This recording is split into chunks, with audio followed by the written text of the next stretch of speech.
Bismillahirrahmanirrahim.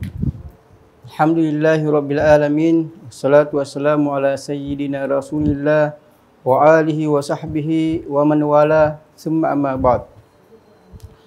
Alhamdulillah, puji syukur kepada Allah Subhanahu wa taala atas segala rahmat dan hidayahnya sehingga kita bisa berkumpul di tempat yang penuh barakah ini di samping Sayyidina Maulana Imamul Husain radhiyallahu taala anhu warda.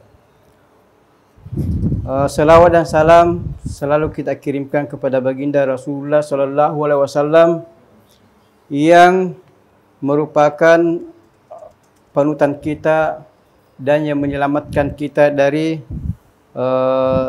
semua kebodohan, kegelapan, kezaliman, sehingga kita bisa menikmati hasil perjuangan Rasulullah sallallahu alaihi wasallam. Dan alhamdulillah, nikmat terbesar karena kita sebagai umat Islam. Juga kepada Sayyidina Maulana Imam Nuruddin Dr. Al-Jumah Hafizahullah Ta'ala Wardah,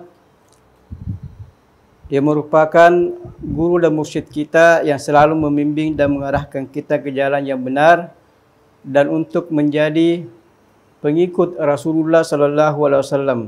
Allahumma ya Rabbana, berikanlah kepada Sayyidina Maulana beserta keluarganya mulia kebahagiaan, kesihatan lahir dan batin, dan berkahilah ilmu kami dengan berkah Maulana, serta kami akan mendapat faedah dari ilmu-ilmu Maulana dan selalu menjadi panutan bagi Maulana Imam Dr. Al-Jumah Hafizahullah Ta'ala. Kemudian pada kesempatan yang berbahagia ini kita akan membaca kitab Madkhal ila Tasawuf Al-Islami yang dikarang oleh Sayyidina Maulana Nuruddin Dr. Al-Jumah Hafizahullah Ta'ala Wardah. Buku ini merupakan pintu untuk memasuki tasawuf Islam, dunia tasawuf, di mana Maulana Imam dalam buku ini akan menjelaskan tentang hakikat tasawuf, rukun tasawuf, kemudian asal atau sumber daripada tasawuf itu sendiri, sehingga akan menjadi jelas bagi umat Islam bahwasanya tasawuf itu merupakan bagian dari Islam, bukan ilmu yang berdiri sendiri atau diambil dari luar Islam. Maulana Dr. Al-Jumah radhiyallahu taala anhu wardah merupakan sosok tokoh yang jarang kita temukan di dunia sekarang ini. Bahkan ulama mengatakan kita tidak akan menemukan sosok seperti beliau di zaman sekarang ini.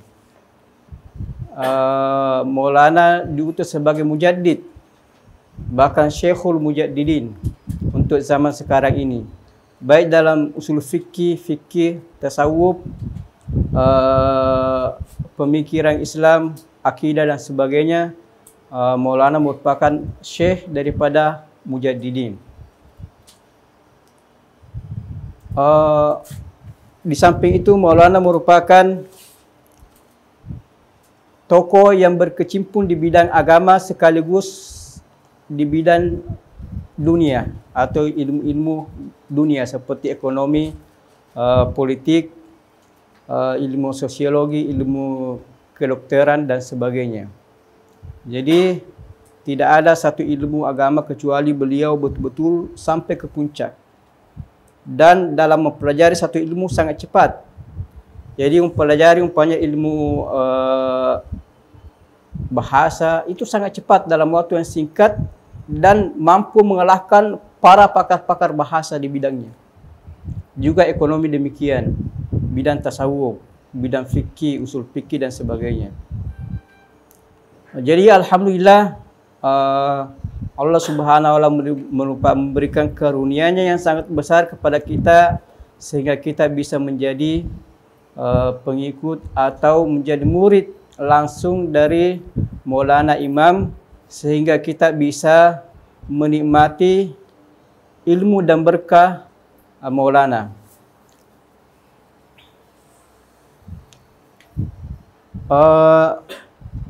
Sayyidina Maulana Nuruddin Dr. Al-Juma' Hafizahullah Ta'ala merupakan pewaris daripada Sayyidi Maulana Abdullahi Siddiq Al-Gumari yang sangat terkenal di zamannya. Seorang usuli, faqih dan hadis dan ilmu-ilmu lainnya. Juga Sayyidina Maulana Dr. Al-Juma' mewarisi ilmu Muhammad Zaki Ibrahim yang juga merupakan aktab di zamannya. Juga Maulana mewarisi ilmu Dr. Muhammad Hasan Abbas Zaki yang merupakan murid langsung dari Sayyidina Maulana Abdul Fattah Al-Qadi yang merupakan gaus di zamannya, yakni pemimpin wali tertinggi yang meninggal pada tahun 1964. Jadi Maulana Imam di bidang tasawuf itu mengumpulkan belajar di 4 aktab. Sayyidi Maulana Abdullahi Siddiq Al-Gumari, Sayyidina Maulana Muhammad Zaki Ibrahim dan Sayyidina Maulana Dr. Hasan Abbas Zaki. Itu di bidang tasawuf Syaziliyah. Dan Maulana juga mengambil tarekat Qadiriyah, tarekat Naqsyabandi dan sebagainya.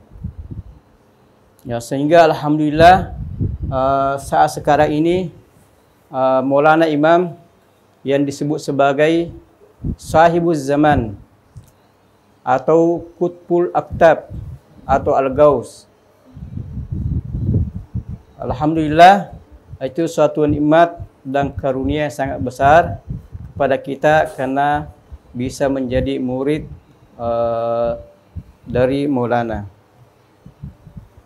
Baiklah, kita akan memasuki membaca mukaddimah dari buku Madkhal ila Tasawuf Al-Islami karangan Sayyidina Maulana Nuruddin Dr. Al-Juma' Hafizahullah Ta'ala Warda.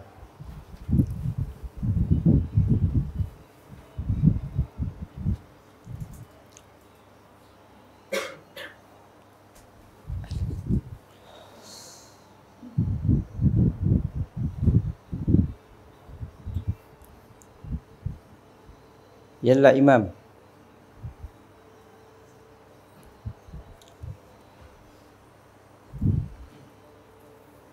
Mulai dari mukaddimah. Bismillahirrahmanirrahim. Alhamdulillahirabbil alamin. Wassalatu wassalamu ala sayyidina Rasulillah khairi khalqillah ajma'in wa ala alihi wa sahbihi wa man walahu wattaba'a hadahu ila yaumiddin. Amma ba'd. Fa hadha kitabun المدخل من التصوف الإسلامي والذي نتعرض فيه للحديث عن حقيقة التصوف وأركانه وأصوله.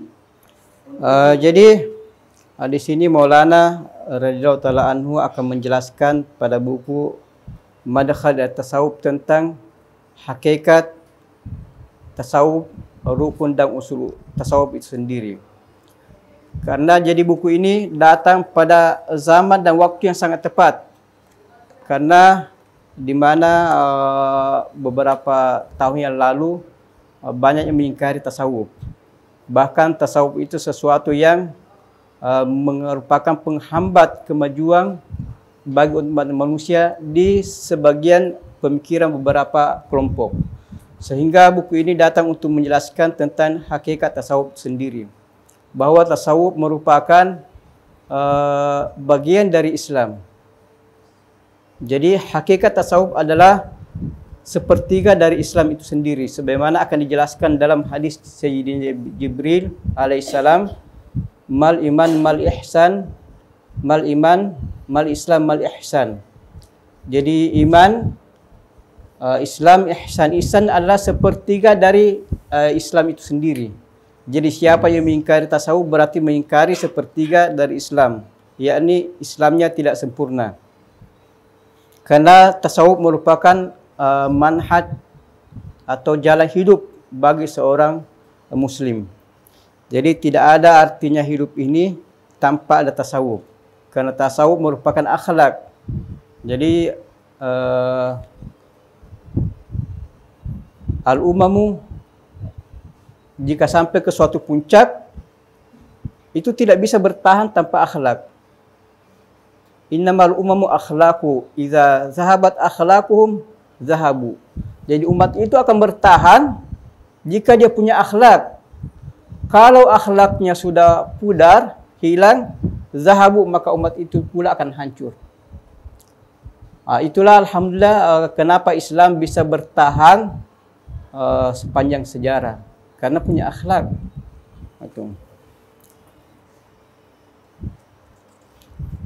Juga akan menjelaskan tentang rukun tasawuf itu sendiri. Di antaranya ada syekh, mursyid, ada muridin, az-zikr wa fikru. Nanti akan dijelaskan lebih lanjut di sana. Silakan. ونبين فيه التصوف الإسلامي كما ورد في الكتاب والسنة وظهر في أقوال أئمة الدين وأفعالهم ونعرض ما أبداه أهل السلوك والمعرفة بالله في هذا الشأن من معاني دقيقة.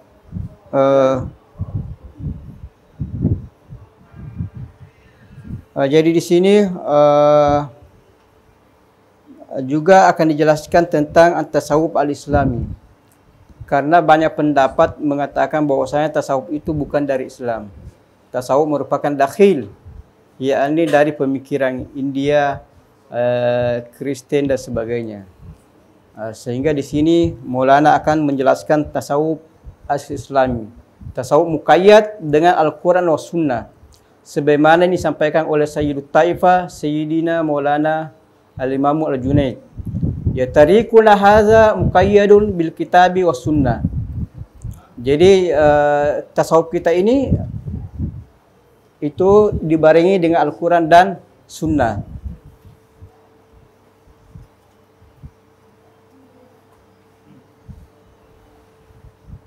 Sila.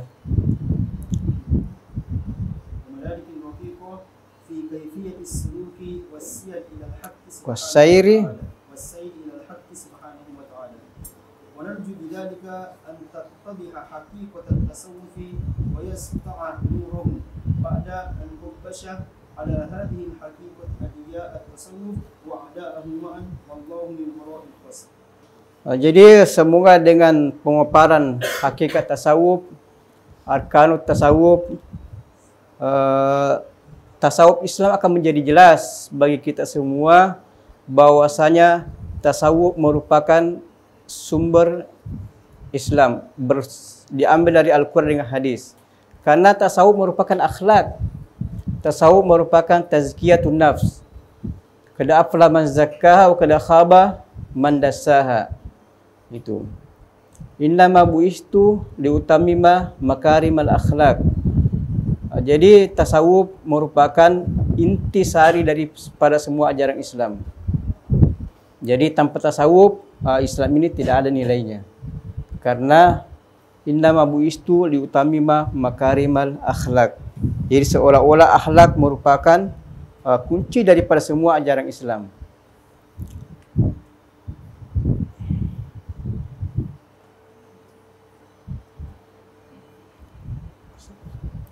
Inna at-tasawwufa huwa manhaj hayat wa huwa darajatu ihsan fi ibadatillahi wa tawajjuh ilayhi. Wa ihsan huwa a'la darajatul imani wal islam lillahi azza wa jalla. Jadi tasawuf ini merupakan manhaj hayat wa darajatul ihsan. Tadi kita menjelaskan bahwasanya ada Islam, ada iman. Islam akan berbicara tentang syariat, fikih dan sebagainya. Terus ada iman, ia akan berbicara tentang akidah, yaitu nubuwat wa samiyat wa ilahiyat. Terus ada ihsan, ia akan berbicara tentang hati. Jadi manusia beriman, terus ada akidah, percaya kepada Allah Subhanahu wa taala, kitab, rasul dan hal-hal samiyat. Kemudian ada tasawuf. Ia akan membahas tentang hati. Jadi hati ini tidak dibahas dalam fikih. tidak dibahas dalam akidah, tetapi hanya dibahas dalam tasawuf. Jadi hati merupakan inti manusia itu sendiri. Jadi makanya dalam hadis, ala inna fil mudghati fil jasadi mugghah, isa salaha salal jasadu kullu wa iza fasada fasal jasadu kullu, ala wahyal qalb. Jadi hati ini merupakan monitor daripada jasad. Jasad tidak akan mampu mengerjakan sesuatu tanpa ada perintah dari dalam, yaitu dari hati. Olehnya itu sangat penting bagaimana kita khusyuk dalam salat. Jadi fawailun lil musallin allazina hum an salatihim sahun. Jadi celaka orang-orang yang salat yang tidak khusyuk dalam salatnya. Bagaimana cara khusyuk? Itu harus berkenaan dengan dunia tasawuf. Bagaimana hati ini bisa khusyuk. Qad afla man zakkaha wa qad khaba man dassaha. Jadi beruntunglah orang-orang yang membersihkan hatinya dan celaka orang yang mengotori hatinya. Karena tasawuf merupakan kajian hati dan hati merupakan mahallu nazarillah. Jadi Allah melihat hati seseorang, tidak memperhatikan jasad. Innallaha la yang suruh ila suwarikum wala ila ajsamikum walakin yang suruh ila qulubikum. Jadi hati merupakan tolak ukur bagi manusia. Itu la farqa baina aswad wal abyad illa at-taqwa, yakni illa tazkiyatin nafs. Olehnya itu pada saat sekarang ini Imam Maulana Nuruddin Dr. Ajung Hafizahullah Ta'ala datang pada momen yang sangat tepat, di mana manusia sangat haus yang namanya tasawuf. Di sisi lain manusia memerangi, kelompok lain memerangi namanya tasawuf. Tasawuf itu merupakan bid'ah. Tasawuf merupakan bukan bagian dari Islam. Tasawuf itu merupakan penghambat kemajuan teknologi dan sebagainya. Dengan datanya Maulana merupakan contoh bagi kita bahwasanya tasawuf tidak seperti yang digambarkan oleh mereka. Tasawuf itu adalah masuk di parlemen, seperti Maulana masuk di parlemen, punya travel, punya usaha, berkecimpung di bidang ekonomi. Yang jelasnya tasawuf merupakan intisari daripada Islam. Islam mencakup semua lini kehidupan. Itu dunia akhirat, zahiran wa batinan, laki-laki dan perempuan. Itulah yang namanya Islam.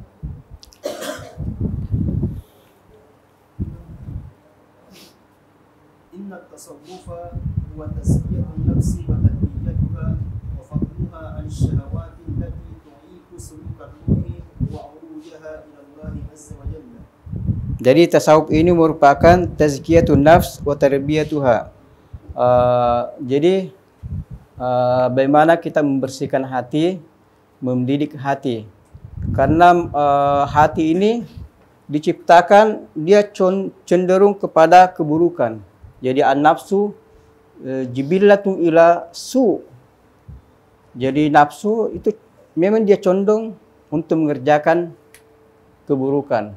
Olehnya itu disifati innan nafsa la ammaratun bisu. Dia tidak mengatakan amiratun bisu, tapi ammara, sikap mubalaghah. Itu. Setelah mengerjakan keburukan tidak berhenti, tambah lagi dan seterusnya. Itu yang namanya nafsu. Sehingga manusia dalam mengarungi hidup ini butuh namanya tazkiyatun nafs, supaya hidupnya berjalan berimbang. Ada dunia, ada akhirat, ada akal, ada hati. Itu. Ada jasad, ada roh. Itu yang perlu keseimbangan. Beda dengan kehidupan di barat yang hanya materialis atau berkecimpung di bidang akal. Juga aliran-aliran mutatarifin hanya mempergunakan hati saja. Tetapi kita di Azhar Manhaj Wasatiyah itu menggabungkan antara akal dengan hati, roh dengan jasad. Ada dunia, ada akhirat, ada jami, ada jami'ah, ada laki-laki, ada perempuan. Itu harus seimbang. Tidak boleh jalan bertolak belakang sehingga akan menimbulkan kepincangan.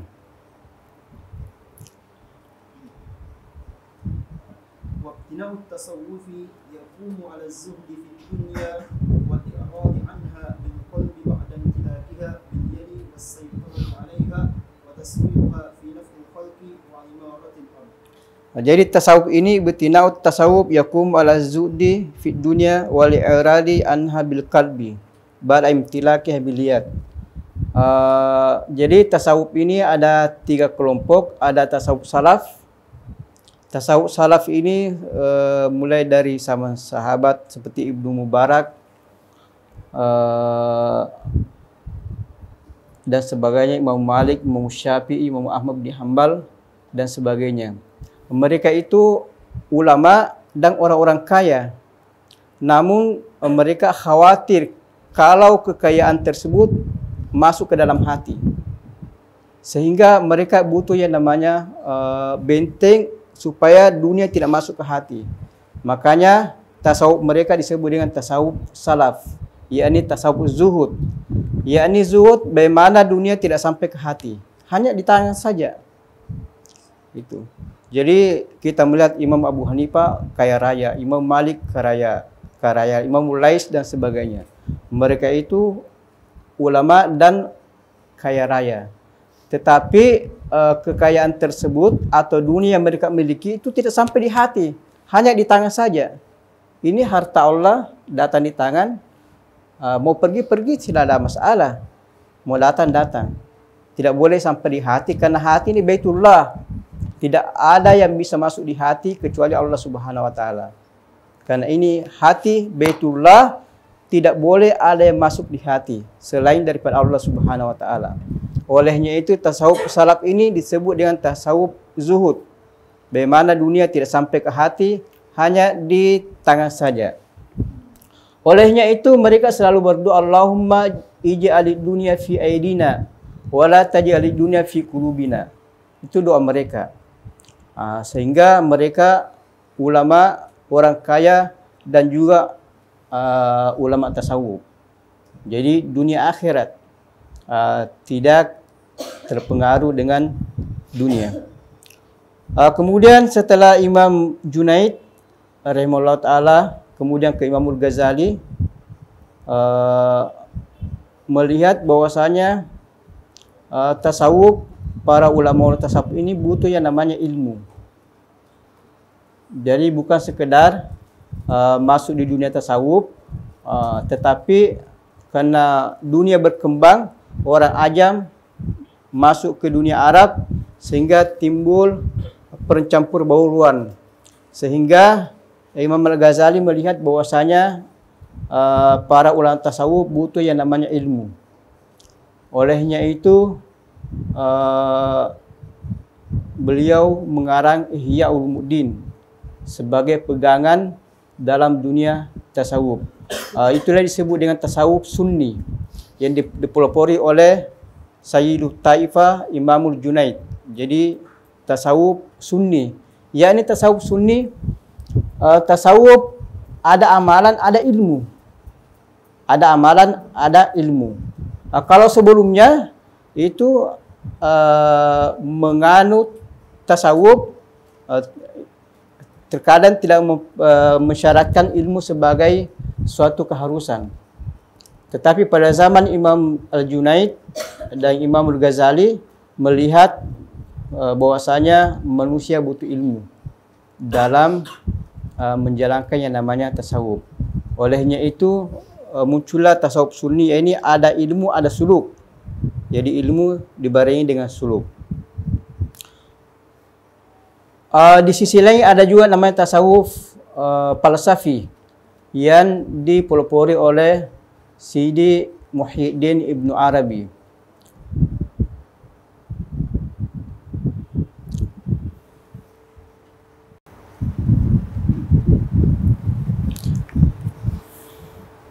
لقد صرنا نعيش في مجتمعات تسيطر عليها المادية وتحركها الشهوات والأهواء. رفعت الإنسانية من ارتكاب أفظع الجرائم في حق الكون، الإنسان والنبات والحيوان والجماد، حتى صرنا مهددين بدماء العالم، حيث إن تبيان المادة جعل الروح تنزوي تنزوي وتضعف وجعل العقل والفكر تتخبطه دوافع من المصالح الآنية والأغراض الذاتية. Jadi di sini jadi Maulana Imam dulu kalau kita ikut halaqah di Ruwaq Atrak itu sering disampaikan Maulana bahwasanya kita sekarang berada dalam ancaman yang begitu khatir, berbahaya, karena ada kelompok-kelompok khusus itu yang mengharamkan tasawuf sehingga nilai-nilai akhlak itu tidak ada. Itu nilai-nilai akhlak tidak ada. Bahkan tahun 90-an ke bawah itu kalau kita menyebut nama tasawuf itu sesuatu yang berbahaya. Itu. Sehingga Sayyidina Maulana Dr. Abang Al-Buti ketika dia mengarah hikam, dia tidak menyebut nama tasawuf. Tetapi dia mengatakan tazkiyatun nafs. Karena menyebut nama tasawuf itu sesuatu yang angker pada 90-an. Karena kelompok-kelompok tertentu itu melihat tasawuf ini merupakan halangan bagi mereka untuk berkembang. Itu sehingga Maulana Imam Nuruddin dia mengatakan bahwasanya tasawuf ini seperti susu. Jadi susu tidak semua orang tahu yang namanya susu, begitu bermanfaat dan sebagainya. Kemudian susu ini dihinggapi debu. Salafiyah datang mengatakan buang susu ini karena ada debunya. Tidak, kalau moral jangan, susu ini jangan dibuang. Tetapi hilangkan debunya yang ada di atas, susu akan kembali bermanfaat. Itu. Jadi tasawuf itu jangan dibuang. Yang dibuang adalah paham-paham yang muncul yang mengatasnamakan tasawuf. Paham-paham yang tidak sesuai dengan ajaran Islam. Karena baik dalam fikih, akidah, tasawuf ada saja paham-paham atau kelompok tertentu yang selalu berusaha merusak citra Islam. Itu yang perlu dibuang. Bukan tasawufnya perlu dibuang. Bukan akidah Asy'ariyahnya perlu dibuang. Tapi paham-paham yang tidak sesuai dengan manhaj Islam yang dibawa oleh kelompok-kelompok tertentu.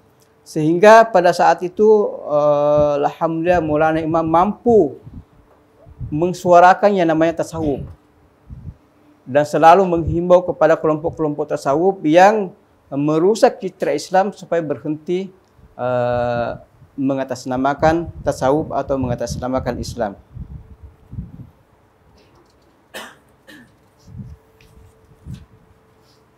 وهنا يقوم التصوف بإصلاح ما فسد في حياتنا في العصر الحاضر. Jadi itu sangat jelas tasawuf ketika dia mandat.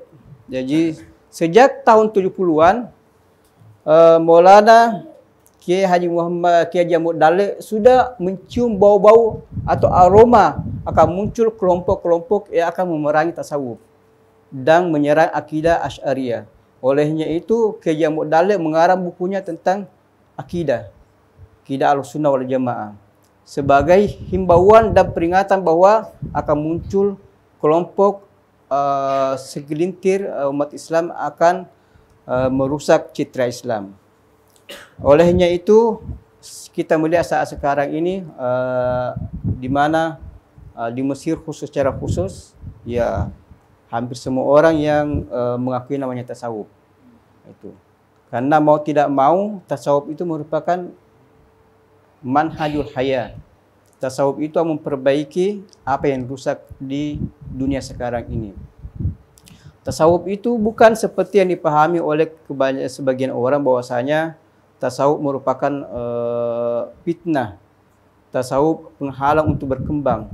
Tasawuf itu kerjanya bersikir di rumah, terus tidak pergi ke kantor, tidak pergi mengembangkan ekonomi dan sebagainya. Tidak, tasawuf tidak sedemikian. Tasawuf merupakan inti atau puncak daripada ajaran Islam itu sendiri.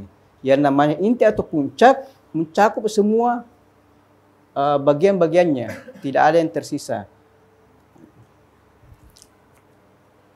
Jadi alhamdulillah kita melihat sekarang ini Dr. Ali Jumat merupakan sosok pemimpin ulama, tokoh, pemikir, sufi yang akan menjadi panutan pada saat sekarang ini. Sehingga Dr. Maulana Ramadan Al-Buti, ketika orang mau mengambil tasawuf dari dia, Maulana tasawufnya Naqsyabandi. Dia bilang, saya tidak bisa memberikan tasawuf karena pesan orang tua saya, jangan mengajarkan tasawuf. Sekarang tidak ada mursyid. Jadi orang tua Dr. Ramadan Al-Buti itu semasa dengan Said Nursi, Badi'uz Zaman Said Nursi, tahun 60-an. Badi'uz Zaman meninggal pada tahun 1962. Itu sama-sama dengan orang tua Maulana Dr. Ramadan Al-Buti.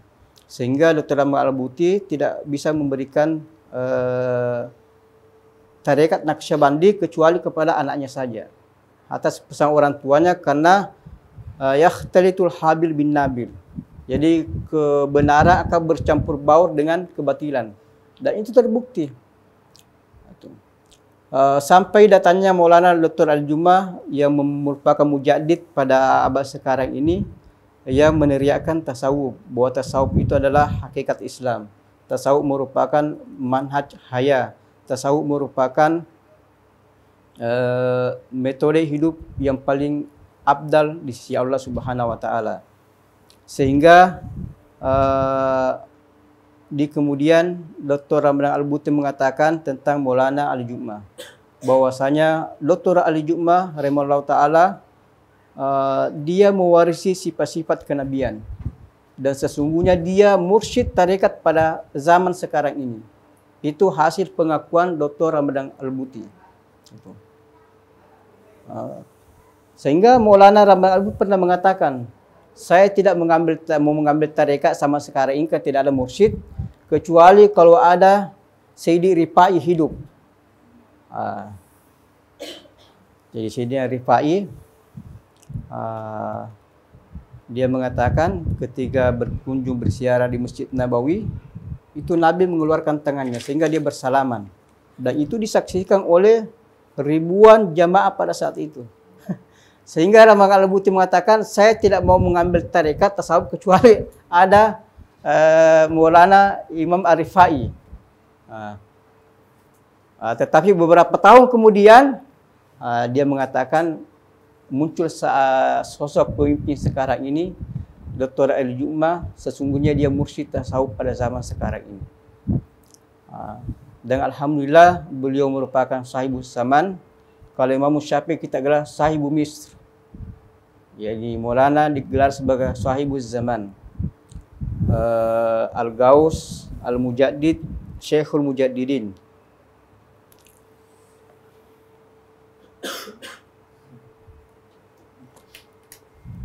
Terus innahu yazidu fursat at-tawasul ma'al akharin wa at-tahawur wa at-ta'aruf ma'ahum min ajli khidmati al-insani wa taysiri subul 'aishihi wa tafsiratihi li akhiratihi wa ma'alihi ila rabbih wa marji'ihi ilayhi.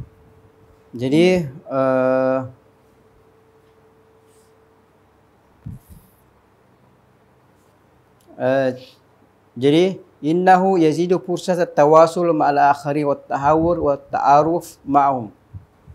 Jadi tasawuf bukan merupakan benang pemisah antara sesama manusia. Tidak seperti yang kita pahami bahwasanya tasawuf itu identik dengan tasbih, tasawuf itu identik dengan zikir, tasawuf itu identik dengan ibadah dan sebagainya. Tidak. Kalau kita membaca buku ini, tidak ada yang terbetik dalam benak kecuali kita mengatakan ini kuburan. Yakni kuburan tidak ada yang bisa melaksanakan. Itu bila bisa terlaksana pada zaman salafus saleh atau yang sudah ada di dalam kuburan. Tapi alhamdulillah pada saat sekarang muncul seorang mujaddid yang mampu mengembalikan roh Islam ke hakikat yang sebenarnya. Dia itu Maulana Dr. Al-Jum'ah. Sehingga sekarang ini bahkan mampu membawa Mesir untuk menjadi atau contoh negara yang menganut mazhab Ahlussunnah wal Jamaah yang dipelopori, dimotori oleh Al-Azhar Syarif. Jadi tasawuf itu merupakan hayah, tidak bisa dipisahkan antara tasawuf dengan kehidupan. Jadi karena kapan dipisahkan, dunia ini akan pincang. Kita selalu mengarah ke kehidupan yang materialistik.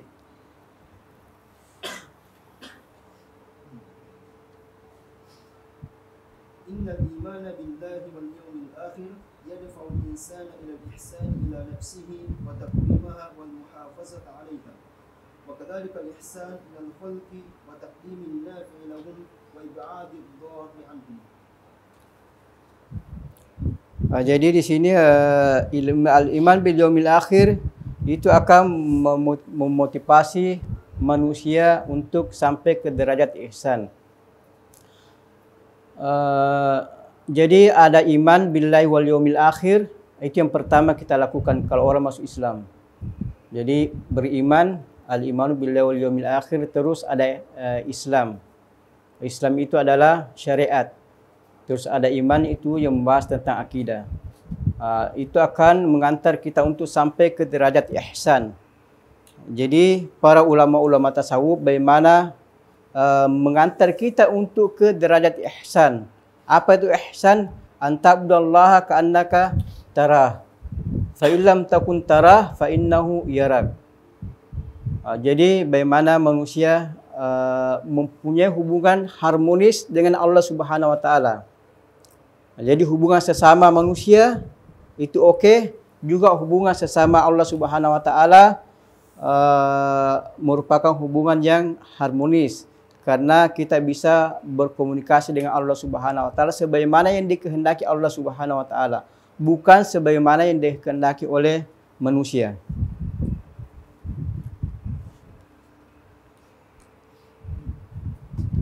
Silakan. Walidhalika faqad harasat ala ta'sis tariqatin sufiyatin sunniyatin akhadhat sanadaha wa ijazataha an a'immatin wa awliya'in salihin أنار الدنيا بعلومهم ومعارفهم وتربيتهم وهي الطريقة الصديقية الشاذلية والصديقية. Jadi di sini jadi para ulama-ulama khususnya tariqah Syadziliyah, Siddiqiyah,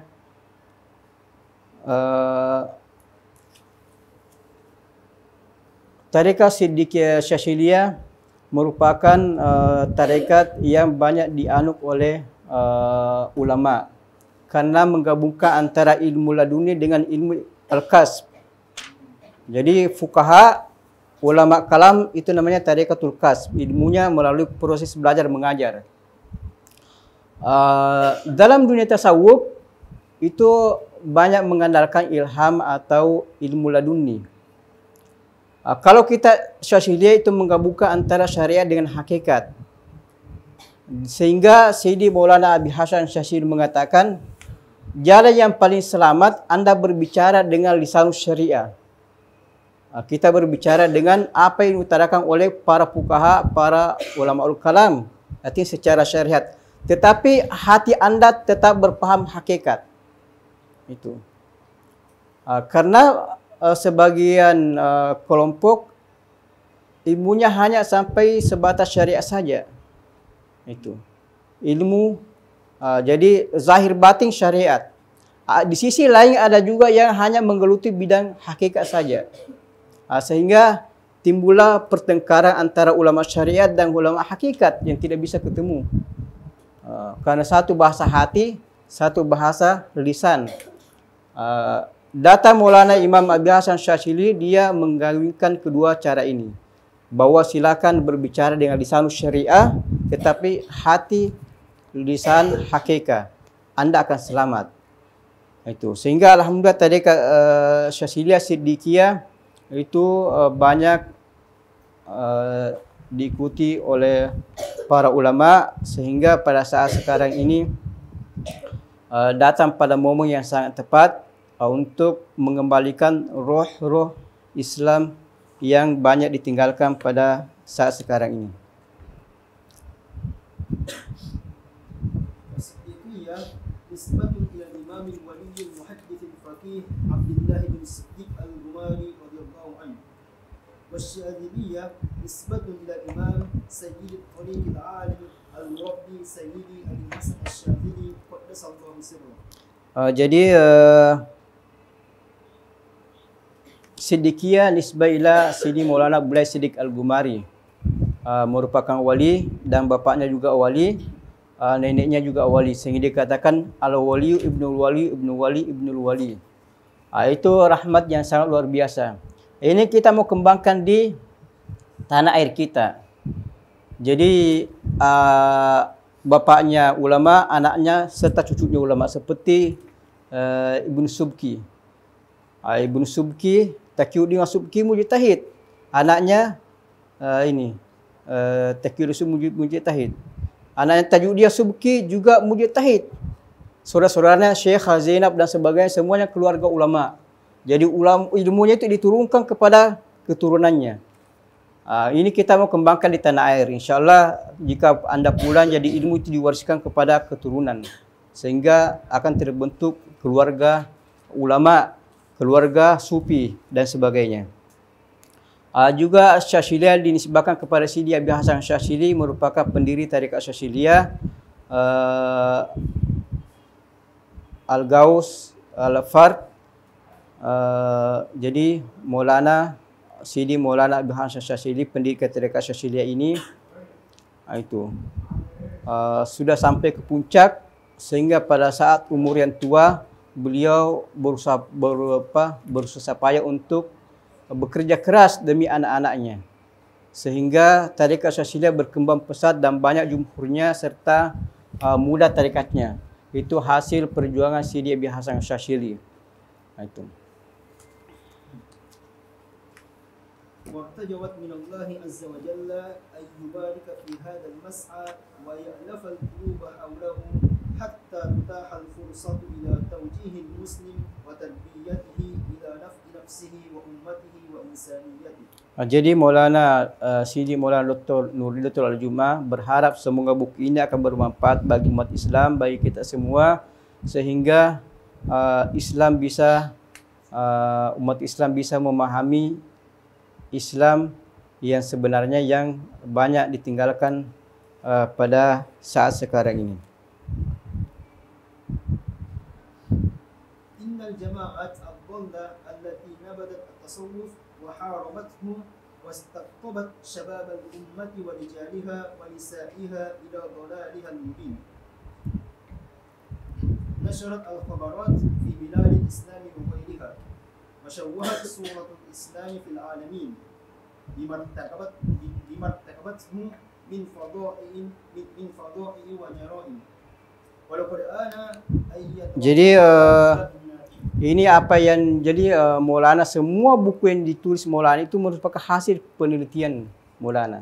Jadi Maulana tidak menulis buku kalau tidak penting, kalau tidak ada pembahasan khusus dalam masalah-masalah tertentu.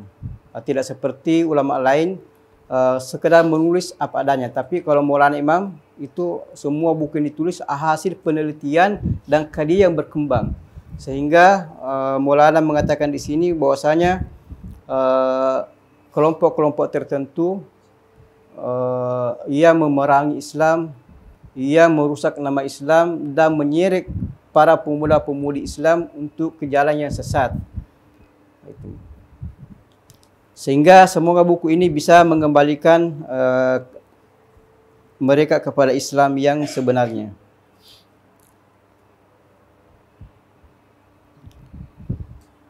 Walaqad an ay yatawaqqafa ha'ula'i an-nabita al-khawarij amma yaf'alun wa yatrukuna fursatan li islahi ma afsadu bil 'audati ila samahati al-islam wa 'azamatihi wa rahmatihi wa ta'sil wa Jadi sekarang sudah, jadi ketika Maulana mengarang buku ini, sudah saatnya Islam kembali kepada ajaran yang murni dan apa yang dikembangkan oleh An-Nabita Jadi kata-kata An-Nabita itu banyak diungkapkan oleh Maulana dalam ceramah-ceramahnya. Jadi An-Nabita identik dengan Salafiyah. Jadi kenapa Maulana mengistilahkan istilah An-Nabita? Karena itu baru muncul. Jadi baru muncul sehingga dikatakan Nabita.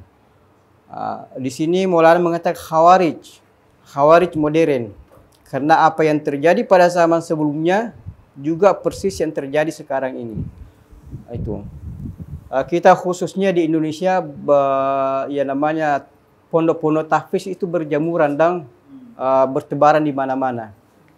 Setelah Khawarij modern di Mesir ini berkembang, itu dihantam mati-matian oleh Maulana Imam tiap hari di televisi dan sebagainya, sehingga tulang punggungnya patah, sehingga tidak bisa lagi berkutip terlalu banyak di Mesir karena mendapat tantangan dari ulama Azhar yang dipimpin langsung oleh Maulana Imam Nuruddin Dr. Al-Jumah hafizahullah taala. Karena tulang punggungnya sudah rusak di sini, sudah patah, dia lari ke 3 negara. Indonesia, Malaysia dan Turki. Itu yang mereka menguasai. Sehingga kita saksikan sekarang ini mereka bertebaran di 3 negara ini. Jadi Khawarij modern nama bisa berubah tetapi ajaran tetap sama. Itu apa yang terjadi pada zaman Nabi Imam Ali itu adalah Khawarij, juga terjadi pada zaman sekarang ini. Nama bisa beda tetapi ajaran huwa-huwa. Itu tidak ada bedanya. Jadi mengatasnamakan Islam. Itu. Jadi Dr. Salim Abu Asim mengatakan siapa yang menjual Islam, mengatasnamakan Islam, suatu saat Allah akan membongkar aibnya. Dan itu terbukti. Karena mereka itu mengatasnamakan Islam dan menjual nama Islam. Tetapi pada hakikatnya itu memerangi dan menghancurkan masa depan Islam. Wa ta'sil wasatiyatihi as-sahihah wa hidayatul qalbi wa ta'rifihi bi sahihid din wa jamal asy-syariah. Wallahu waliyyut taufiq. Jadi alhamdulillah sampai sini kita sudah baca mukaddimah Madkhal ila Tasawuf al-Islami. Insyaallah buku ini kita akan mengkaji tuntas tentang apa yang dibutuhkan oleh seorang muslim sejati dalam mengarungi hidup dan kehidupan ini. Itu. Dan kita akan mendapatkan bukti langsung sosok salafus saleh yang hidup pada zaman modern sekarang itu. Pada saat sekarang ini, yaitu Maulana Dr. Ali Jum'ah. Kalau kita membaca buku itu seolah-olah hanya sejarah tok saja ya, atau sudah ada dalam kuburan. Tetapi pada zaman sekarang ini Allah mengutus seorang mujaddid, pemikir, mujtahid, faqih usuli untuk mengeluarkan kita dari musibah yang kita alami sekarang ini.